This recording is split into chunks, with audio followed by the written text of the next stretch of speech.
আজকে সকাল সকাল রেডি হয়ে স্টেশনে চলে এসেছি কৃষ্ণনগর যাবার উদ্দেশ্যে। আজকে আছে আমার এক্সাম।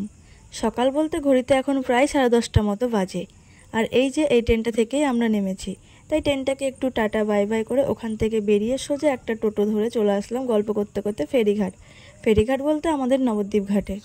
ঘাটে এসেই দেখি লঞ্চ আমার জন্য দাঁড়িয়ে আছে। না না, আমার জন্য না, এখনও লঞ্চ ভর্তি হয়নি, তাই দাঁড়িয়ে আছে। আর এই যে এই ঘাট পেরোনোর সময় কিন্তু মায়াপুরের মন্দিরের চূড়াটা দেখা যায়, এটা আমার বেশ ভালোই লাগে। তারপর মায়াপুরের ভিউ আর গঙ্গার ঢেউ গুনতে গুনতে ঘাট পেরিয়ে চলে আসলাম স্বরূপগঞ্জ। তারপর স্বরূপগঞ্জ থেকে একটা বাস ধরে সোজা চলে আসলাম ডিএল কলেজের সামনে।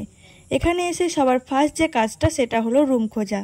তা আমি প্রথমেই আমার রুমটা খুঁজে নিলাম আর দেখে নিলাম আমার কত নম্বর রুম। তারপর কলেজের সামনে থেকে একটা দোকান থেকে 1 বোতল ঠান্ডা জল কিনে নিলাম, কারণ লিমা বাড়ি থেকে আমাদের জন্য পরোটা আর ঘুগনি নিয়ে এসেছিল, সেগুলোই আগে খেয়ে নিচ্ছিলাম। এবার আমাদের খাওয়া দেখে তোমাদের অনেকেরই মনে হতে পারে যে এরা এক্সাম দিতে এসেছে নাকি খেতে এসেছে। এদের একটুও টেনশন নেই যে এরা এক্সাম দিতে এসেছে।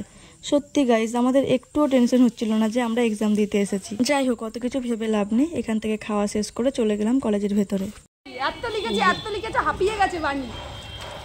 আমি তোর ভয়েস রেকর্ড দিয়ে দিচ্ছি, আবার আসবো না। এটাই হচ্ছে ডিএল কলেজের ভেতরটা।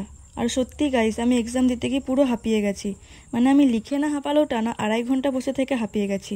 এবার অনেকেই বলবে যে লিখলে আর ওই 2.5 ঘন্টাটা মনে লাগতো না, কিন্তু কেন জানি না আমার মনে লেগেছে। তার মানে কি আমি লিখিনি? যাই হোক, আবার আসবো। কলেজ থেকে বেরিয়ে আমার চোখে পড়লো এই সুন্দর ভিউটা, আই লাভ কৃষ্ণনগর লেখা। তাই এখানে দাঁড়িয়ে ছোট্ট একটা ক্লিপ নিয়ে রাখলাম তোমাদের সাথে শেয়ার করার জন্য। এবার হচ্ছে বাড়ি ফেরার পালা। ট্রেন আসছে, ঘড়িতে সন্ধ্যে 7টা মতো বাজে। তো চলো, যতক্ষণ আমি বাড়ি যাই ততক্ষণ ভিডিওটা যদি তোমাদের ভালো লেগে থাকে তাহলে পেজটা ফলো করে দিও আর ভিডিওটা লাইক আর কমেন্ট করে দিও। আর যারা যারা ইউটিউব থেকে ভিডিওটা দেখছো তারা প্লিজ চ্যানেলটাকে একটু সাবস্ক্রাইব করে দিও।